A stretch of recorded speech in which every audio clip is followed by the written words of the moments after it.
It is 10:47 p.m. On a Thursday. The laundromat is 3 blocks from your apartment. You walked because your car is out of gas, and the paycheck lands on Monday. The dryer takes 2 quarters every 20 minutes. You count your change on the counter, $1.2. You needed $2. You stare at the wet pile of clothes through the washer window. Work shirts, a pair of jeans, socks, a sheet, because your old one tore in the washer 2 weeks ago. The attendant watches a small television behind the counter. You will not ask. You put the wet clothes into a plastic bag. You tie the bag at the top. The bag drips on the tile on your way out. Outside, the air is cold. The bag is heavy. The walk home is 15 minutes. At this stage, what money takes from you is not comfort. It is dignity. The small humiliations stack up week after week. A declined card at the grocery store. A bus pass instead of a ride. A dinner invitation you said no to. A text you did not answer because a yes would have cost money you did not have. You are 24. You work 47 hours a week. You go to bed tired. You wake up tired. You do not know where the money goes because the money never stays long enough to be tracked. Your phone holds 1,900 emails from collection agencies. You do not open them. The number grows. The first rule at the bottom is this: money is oxygen. At 0, you are holding your breath. Every decision becomes a breath you will not take. You hang the wet clothes on a drying rack in your kitchen. You turn the heat off to save on the gas bill. You sleep in a hoodie and 2 pairs of socks. At night, you count your hours until Monday, 84 hours. You count the cost of food until Monday. You eat rice for 3 days. Nothing at this stage is loud. Everything is quiet. The weight is quiet. The shame is quiet. The math is quiet. The bag dripped on the tile. Nobody saw it. At this stage, you are invisible to the system you are paying into. The system knows your balance. The system charges your fees. The system processes your overdrafts. But the system does not know your name. You wake up at 6:12 a.m., you go to work, the cycle continues. 14 months later, a Thursday. You walk into the laundromat with $3. You load the washer. You load the dryer. You sit in a plastic chair and read a book from the library. You do not stare at the wet clothes through the window this time. You have enough for the dryer and enough for a soda on the way home. Your checking balance reads $840. Your savings balance reads $312.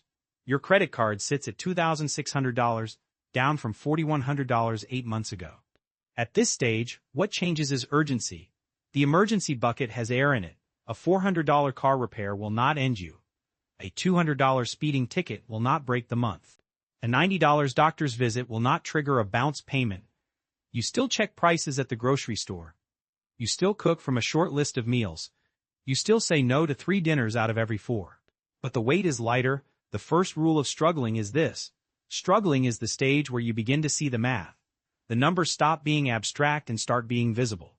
You know what you earn. You know what you spend. You know the gap, and the gap has your attention. What changes here? The overdraft fees stop. The late payments stop. The borrowed 40s stop. The apologetic texts stop. You keep your phone from going to voicemail without panic. You answer an unknown number without flinching. You are not safe. You are not comfortable. You are still one bad week from trouble. But you have stopped sliding backward. The washer finishes. The dryer starts. You read another page. On the walk home, the bag is dry. You have a soda. You are not warm. You are not cold. You are in between. At this stage, the mind starts to change. You begin to notice the leaks, the subscription you forgot, the food you threw out, the impulse buy you regretted. The annual fee on a card you never use. You cancel 3 things on a Saturday afternoon. You move $50 from checking to savings. You send $100 to the credit card. The balance drops to $2,500, then $2,400, then $2,300. A small line forms inside your head.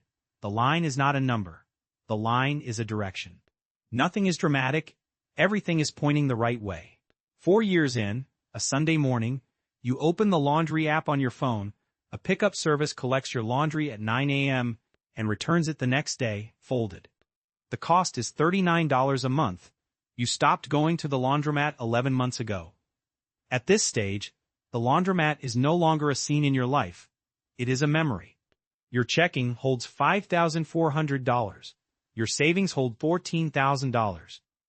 Your brokerage holds $22,000 across index funds you set on autopilot 2 years ago.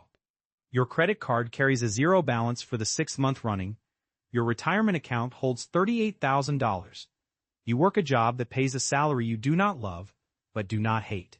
You know the work is a stepping stone. You know the stepping stone is working. You cook 3 nights a week, you order in 2 nights a week, you eat out 2 nights a week. The math of each week lands clean. At this stage, what changes is the question you ask for money. You no longer ask if you can afford a thing, you ask if the thing is worth buying. The price is no longer the point. The value is. The first rule at working is this. Working is the stage where your labor starts to build, not replace. The paycheck funds your life and funds your future at the same time. 2 buckets, not one. What changes here? The feeling of catching up is replaced by the feeling of moving forward.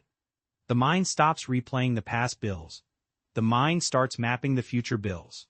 A new calendar enters your head, a 10-year calendar. You open a Roth IRA, you automate the contribution. You set a savings rate, you track it once a month on a spreadsheet you built in an afternoon. On a Saturday, you look at the spreadsheet and feel something unfamiliar. Not pride, not ease, confidence.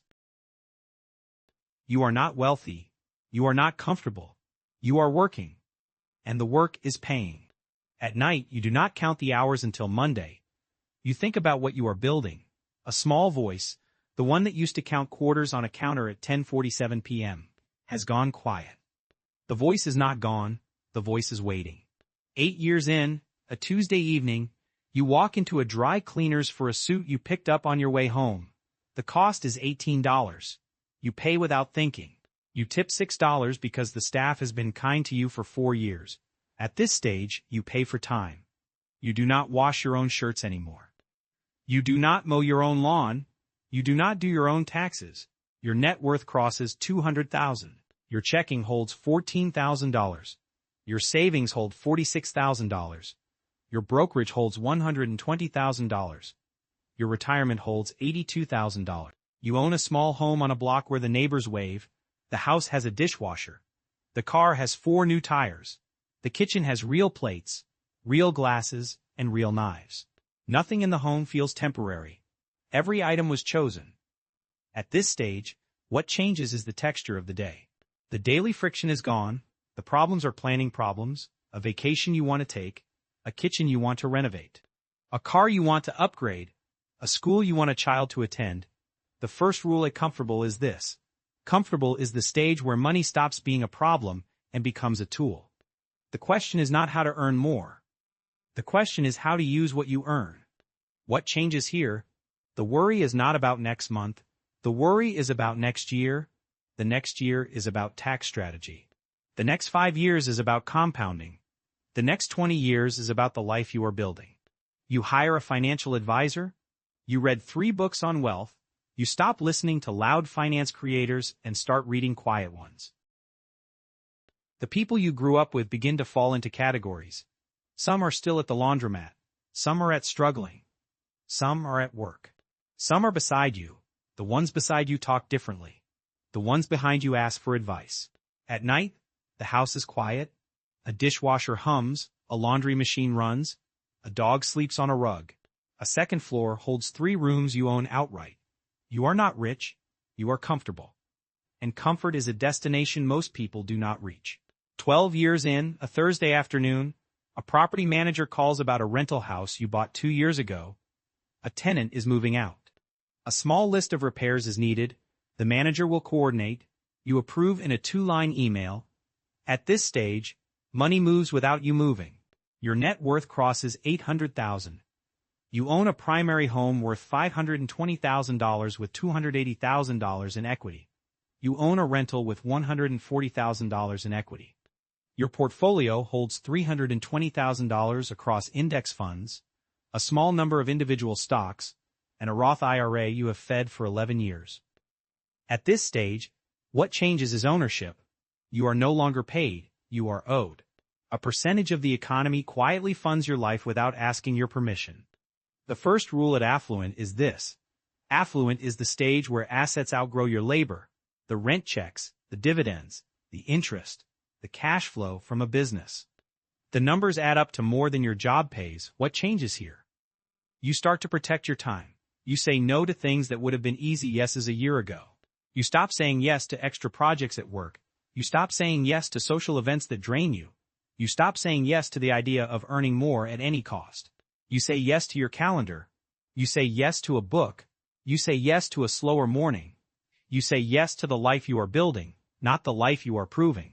Your children, if you have children, go to a school where the classroom has 12 students, not 30. The cost is real. The cost is worth it to you. You do not brag. You do not post. You do not explain. You go to sleep quiet. You wake up quiet. At night you walk through the house. The floors are wood. The windows are new. The kitchen faces a garden you planted 3 springs ago. You water it on Saturdays. At this stage, a quiet pride arrives, not loud, not public, earned. 16 years in, a Saturday morning, you wake without an alarm. The sun comes through a window that faces east. You make coffee, you read for an hour, you walk the dog on a path you like. At this stage, you are rich. Not billionaire rich, not dynastic rich. Rich in the way most people mean the word when they are being honest. Rich in the way the 24-year-old in the laundromat pictured rich when they were trying to picture rich at all. Your net worth crosses $4 million, a primary home worth $1.5 million, paid, a rental property worth $800,000 paid, a portfolio worth $1.8 million across retirement accounts, a brokerage, and a small private investment, a cash cushion of $200,000. Your passive income covers your lifestyle. Your job is optional. You keep a job because the work matters to you, not because the money does. At this stage, what changes is thought. You think about money less, not more. The topic has left the top of your mind. The system runs, the system pays you, the system grows without your daily attention. The first rule at the Rich is this: rich is the stage where money becomes background. It is the thing that lets you think about other things. What changes here? The calendar is yours, your health is yours, the hours are yours. The weekends are real weekends. The vacations are real vacations. The time with your family is not carved out. It is the default. You travel once a quarter. You pick the dates you want. You upgrade the flight without thinking. You stay in places which are lovely, not showy. The staff smiles because you smile at them. The nights end early. The morning starts slow. You still wear clothes you have owned for years. You still drive a car for a decade. You still buy the coffee beans you liked when you were comfortable, not the ones that cost 3 times as much. Rich has not changed your taste. Rich has given you room to have taste. Your parents, if they are alive, live in a paid-off home you help them with. Your kids, if you have kids, grow up without the silent anxiety you grew up with. The cycle you came from has ended with you. At night, you close a book. You turn off a lamp. You sleep a full 8 hours. The voice that used to count quarters on a counter is gone, not silenced, gone. It lived in the body of a young person who needed it. The body is older now. The voice is no longer needed. It is 10:47 p.m. On a Thursday, in a laundromat 3 blocks from a small apartment, a 24-year-old stares at a wet pile of clothes through a washer window. The dryer takes 2 quarters every 20 minutes. The counter holds $1.2. They needed $2. The attendant watches a small television behind the counter. The 24-year-old puts the wet clothes into a plastic bag. The bag drips on the tile. The walk home is 15 minutes in the cold. They do not know yet. At every stage of net worth, the same walk happens in a different body. At broke, the walk is cold, wet, and quiet. At struggling, the walk is dry, with a soda in hand. At work, the walk is no longer a walk. A pickup app has replaced it. At comfortable, the walk has become a choice, not a habit. At affluent, the walk is a leisure, taken because the walker enjoys walking. At rich, the walk is a morning ritual on a path chosen for beauty. The person with the wet bag does not picture any of these stages yet. The stages are a ladder the body will climb if the body chooses to keep climbing. The bag drips on the tile. The bag is heavy. The climb has already started.